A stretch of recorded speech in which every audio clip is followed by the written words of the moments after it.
Hola a todos. El día de hoy voy a hablar sobre síndrome anémico. Mi nombre es Linda Estefanía Navarrete Mota, soy especialista en medicina interna de la Fundación Universitaria Juan N. Corpa.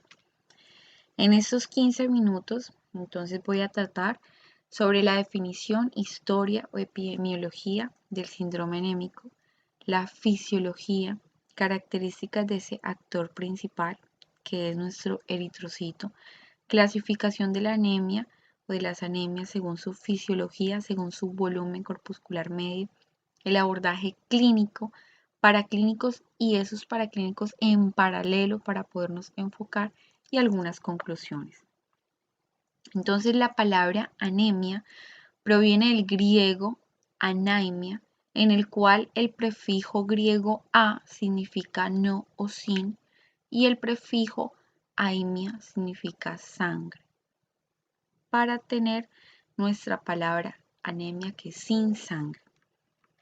George Richard Minor, importante médico, fue médico estadounidense, fue asistente de la Universidad de Johns Hopkins, en el cual siendo galardonado con el Premio Nobel de Medicina Interna en 1934, junto a William Parry y a George Whipple, ya que fueron los primeros que empezaron a hablar y a traer o empezar a hacer investigación, trabajos relacionados con la anemia. George Richard, sus trabajos principales fueron desarrollados sobre el tratamiento de la anemia perniciosa, y no solo eso, sino que también se destacó por hablar sobre estudios de la coagulación de la sangre, transfusiones, plaquetas y pues el enfoque inicial también de las leucemias. Según la Organización Mundial de la Salud, pues el síndrome anémico lo clasifica según varón adulto, según mujer adulta y mujeres embarazadas. En el varón adulto define anemia como niveles de hemoglobina por debajo de 13 gramos sobre decilitros. En la mujer adulta define anemia según la hemoglobina por debajo de 12 gramos sobre decilitros, y en las mujeres embarazadas pues lo subdivide según los trimestres. Entonces, en el primer y tercer trimestre se define anemia como una hemoglobina por debajo de 11 gramos sobre decilitros, y ya en el segundo trimestre sobre valores de hemoglobina por debajo de 10.5 gramos decilitro.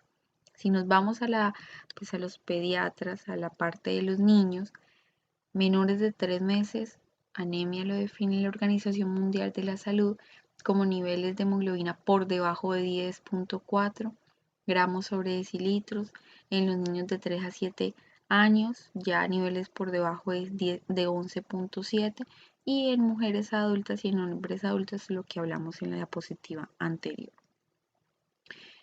A nivel mundial, importante que el 20% de nuestros pacientes que ingresan a urgencia tienen impresión diagnóstica de anemia. Muchos de ese 20%, hasta un 10% en los pacientes mayores de 65 años, van a sufrir de anemia. Esa anemia puede estar en un 60-70% de los casos dada por deficiencia de hierro, y no solo eso, sino que también tenemos una prevalencia un poco grande, hasta un 60% deficiencia de vitamina B12, un 34% deficiencia de folatos, y ya en una menor proporción, pero pues también hay que tener en cuenta, menos del 5% anemias hemolíticas y hasta un 2% talasemia. La prevalencia aumenta respecto a la edad, como vimos, hasta en un 65% de los casos se pueden presentar en pacientes mayores de 70 años, alcanzando un porcentaje grande también en pacientes con antecedentes de enfermedades crónicas, enfermedades renales, y un 52% de los casos en mujeres embarazadas. Respecto a la fisiología, entonces nuestro actor principal, el eritrocito.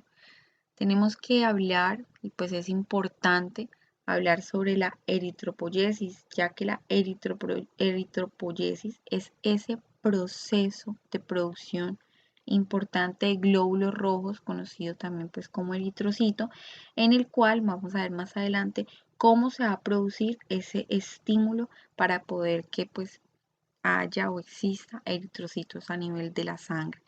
Entonces esa eritropoyesis tiene dos momentos, primer momento en la médula ósea, segundo momento en la sangre.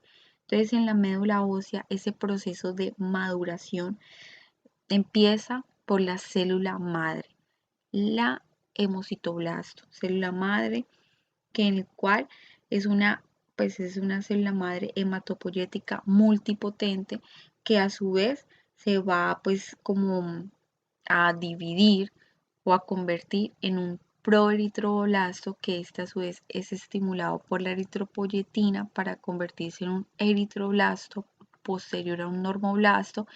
El normoblasto expulsa su núcleo, aquí estamos hablando en la médula ósea, para convertirse en un reticulocito y este ya a nivel de sangre se convierte en un eritrocito. Nuestro actor principal nuevamente, el eritrocito, el glóbulo rojo, importante este glóbulo rojo que carece de núcleo y de mitocondrias. ¿Y por qué ese color? ¿Por qué ese color rojo? ¿Por qué esa forma de disco? Ya que pues tiene una proteína importante llamada la hemoglobina. Esa hemoglobina transporta dióxido de carbono y oxígeno en los seres humanos. Su importante o su función principal es transportar oxígeno a todos los tejidos del cuerpo. La vida media de 100, pues en los libros también 120 días, que es lo que más se conoce hoy en día. ¿Dónde vamos o dónde se va a producir ese glóbulo rojo? Entonces tenemos en la médula ósea la célula, pues ya como vimos en la diapositiva anterior, aquí me retrocedo, disculpen un momento, la célula madre a nivel de la médula ósea. Entonces aquí tenemos tres células importantes, el osteoclasto, el osteoblasto y nuestro glóbulo rojo. Entonces, pues en la médula ósea se van a producir estas células. Entonces, ¿cómo se va a dar ese proceso, ese estímulo? Tenemos un estímulo por X o Y patología, va a haber una disminución de oxígeno a nivel de la sangre.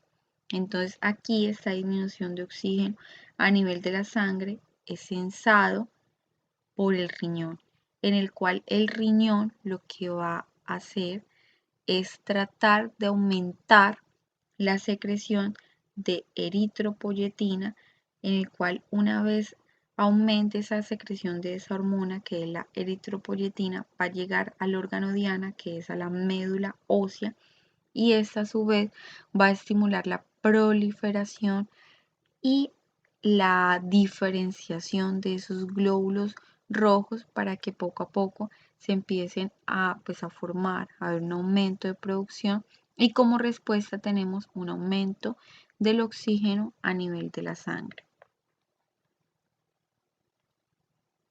Nuevamente recordar el color rojo del eritrocito, pues está dado gracias a la proteína, a la hemoglobina.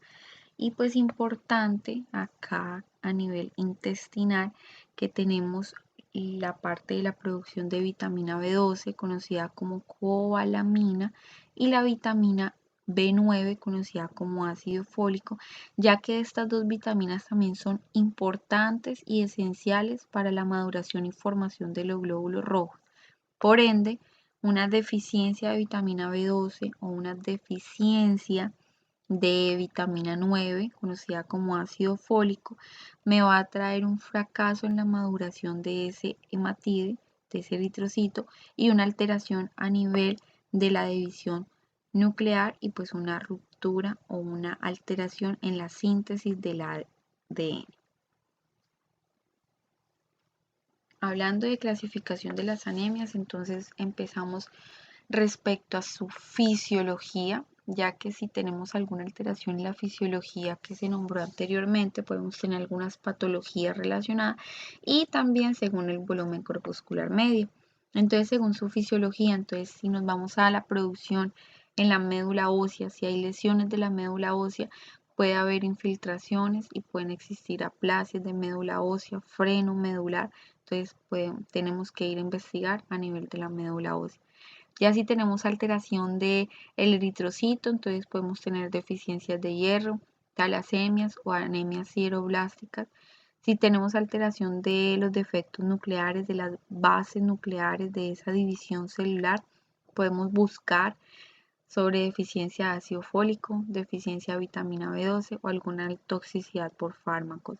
Si tenemos un riñón dañado, pues no va a haber producción de eritropoyetina y por ende no va a haber producción de glóbulos rojos, entonces tenemos que buscar a nivel del riñón qué está pasando, si hay defectos metabólicos, nefropatías o inflamación, ya que pues tenemos una ausencia de eritropoyetina y no va a haber formación de hematíes. Deficiencia de hierro también y las anemias hemolíticas. ¿Qué parámetros nos van a indicar anemia y qué tipo de anemia? Entonces aquí vamos a mirar en nuestro hemograma tres principales ítems. Entonces a nivel de la hemoglobina, como vimos, dependiendo si es varón adulto, mujer adulta o embarazada, importante estos valores, hemoglobina por debajo de 13 en los varones adultos y en las mujeres por debajo de 12 gramos sobre decilitro. Nos vamos a guiar en el segundo ítem, que es el volumen corpuscular medio.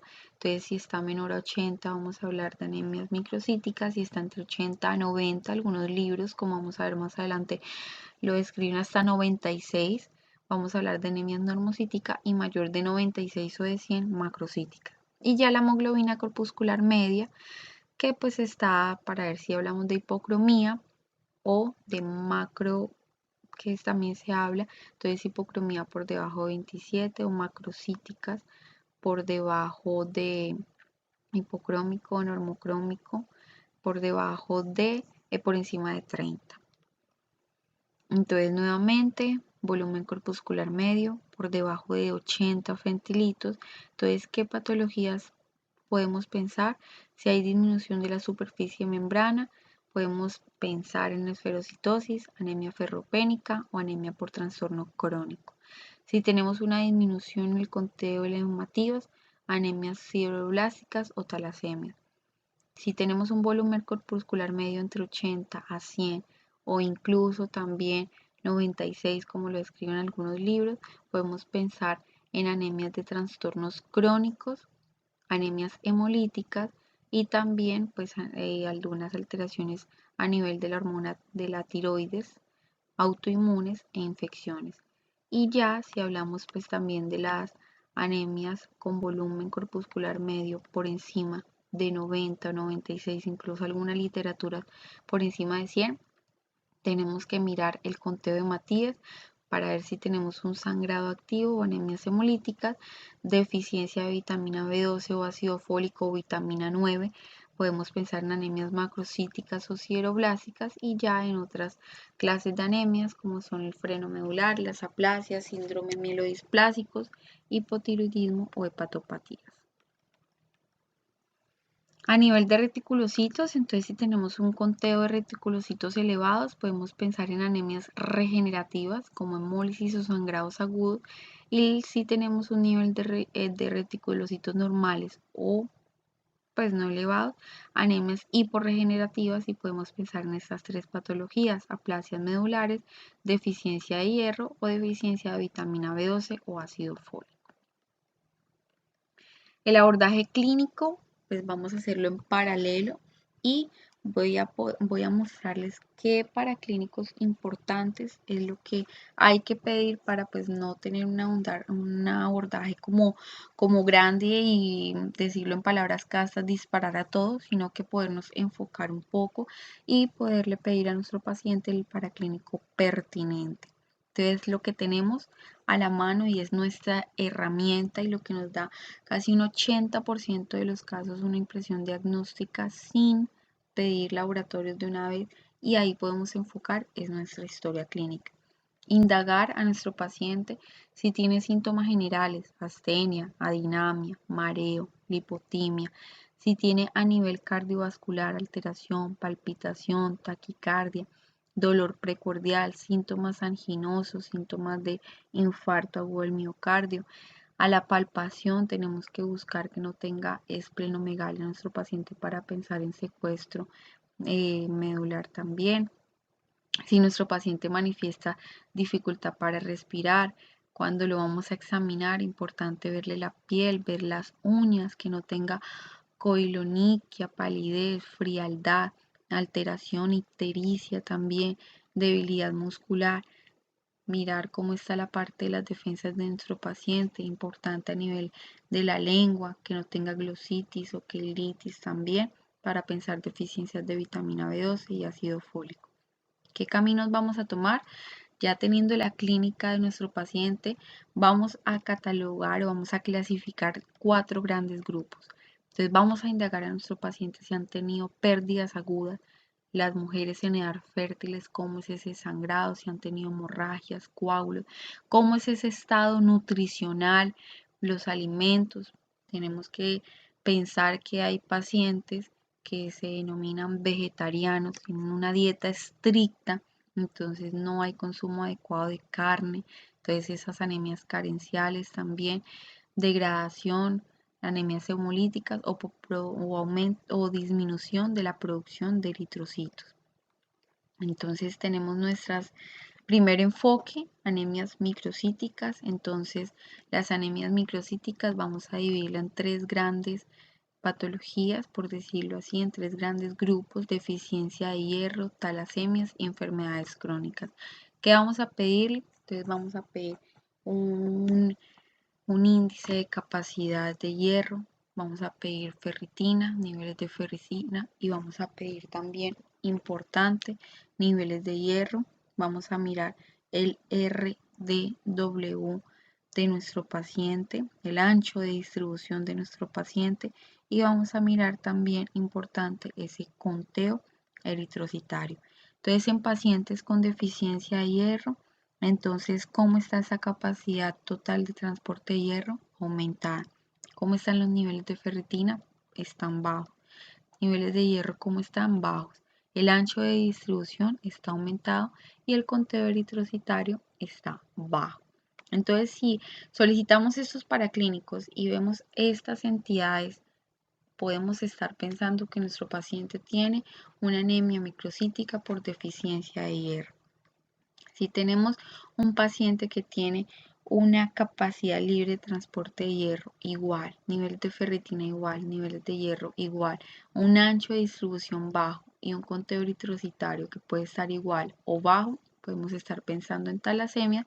Y ya en enfermedades crónicas, si tenemos una capacidad libre de transporte de hierro baja, con un nivel de ferritina normal, niveles de hierro bajo, un ancho de distribución bajo y un conteo eritrocitario normal o alto, podemos pensar en enfermedades crónicas. Esto es un enfoque general, un enfoque macro sobre anemias microcíticas. ¿Qué paraclínicos vamos a pedir? Los podemos pedir para poder hacer un primer abordaje. Importante, ferritina.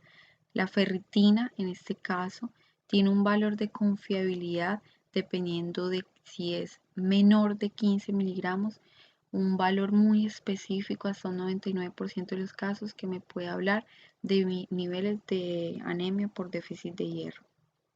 ¿Por qué nombré la ferritina? Porque la mayoría de los algoritmos de las anemias microcíticas, como vemos, las anemias microcíticas tienen un volumen corpuscular medio por debajo de 80 centilitros, enfocan sobre la ferritina. Y dice la literatura, compruebe los niveles de ferritina, en el cual tenemos un brazo aquí a este lado con un nivel de ferritina menor o igual a 30 nanogramos por mililitro. Si está a este nivel, vamos a pensar en anemias por deficiencia de hierro. Como vimos, entre más bajo, tiene una sensibilidad alta que el paciente está presentando una anemia por deficiencia de hierro. Ahora bien, si tenemos niveles de ferritina entre 31 a 99 nanogramos sobre mililitros, podemos pedir las pruebas de la capacidad total de fijación de hierro, así aparece, o el TIBC, niveles de hierro, niveles de transferrina.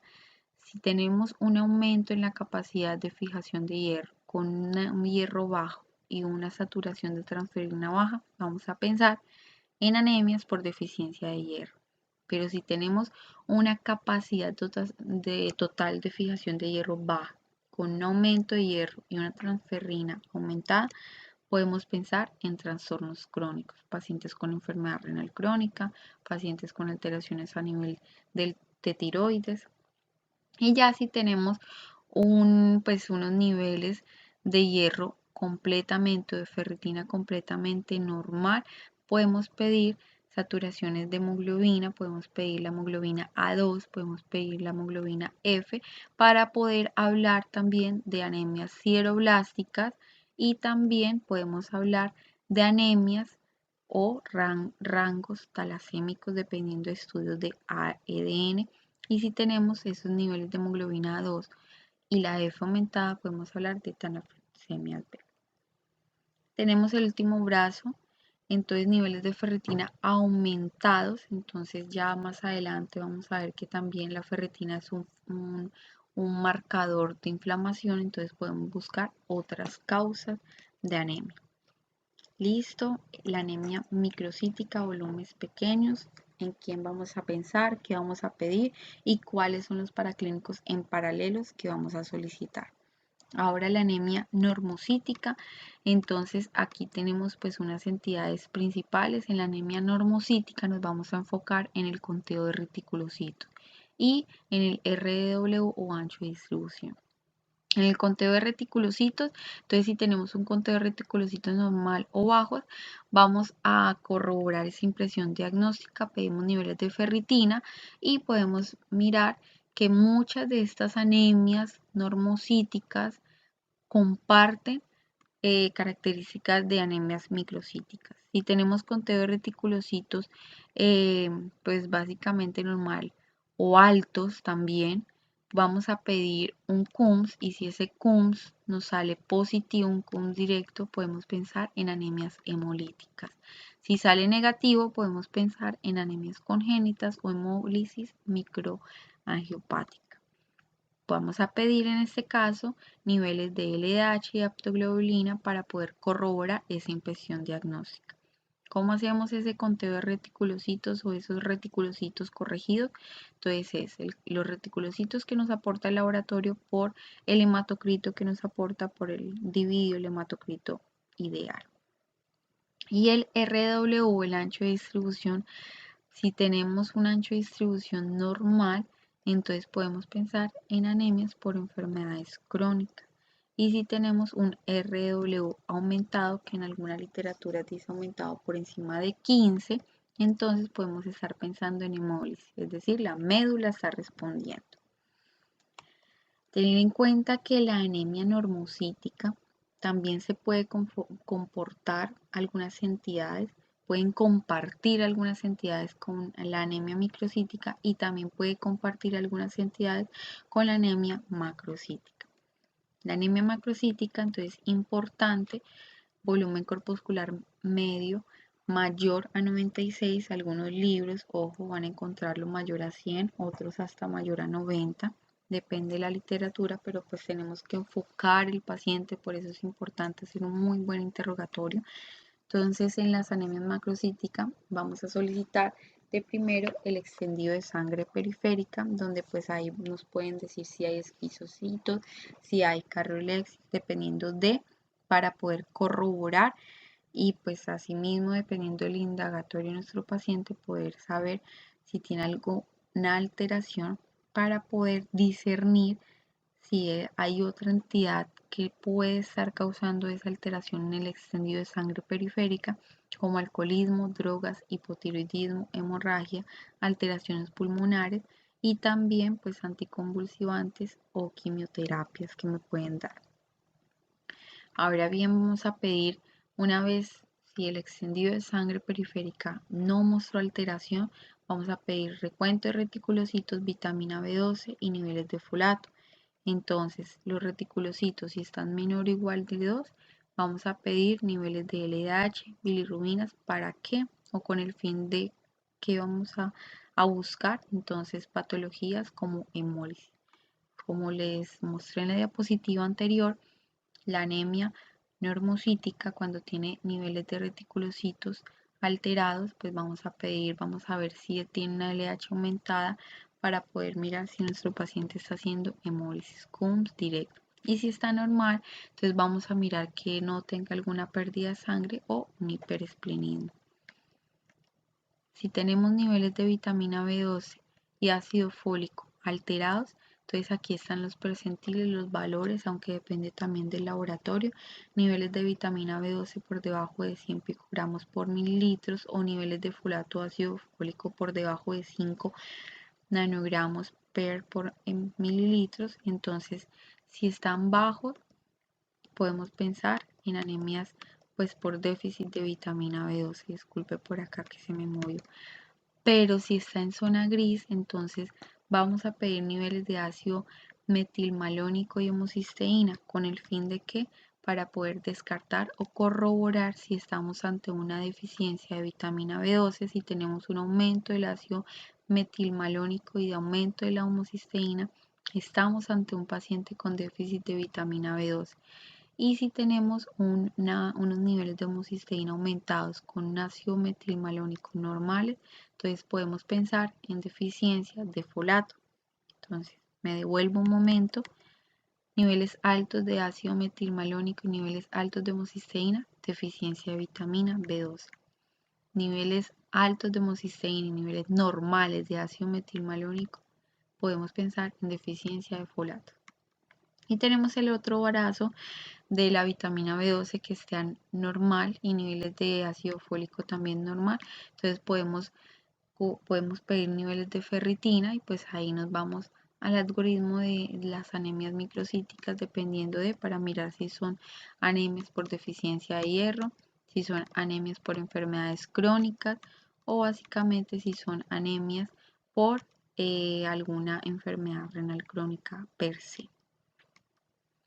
Y ya si definitivamente el extendido de sangre periférico fue normal, no hay alteraciones de hemólisis considerados, no hay alteraciones de vitamina B2 ni ácido fólico, pues vamos a considerar un síndrome mielodisplásico, mieloma múltiple, alguna malignidad y pues es importante solicitar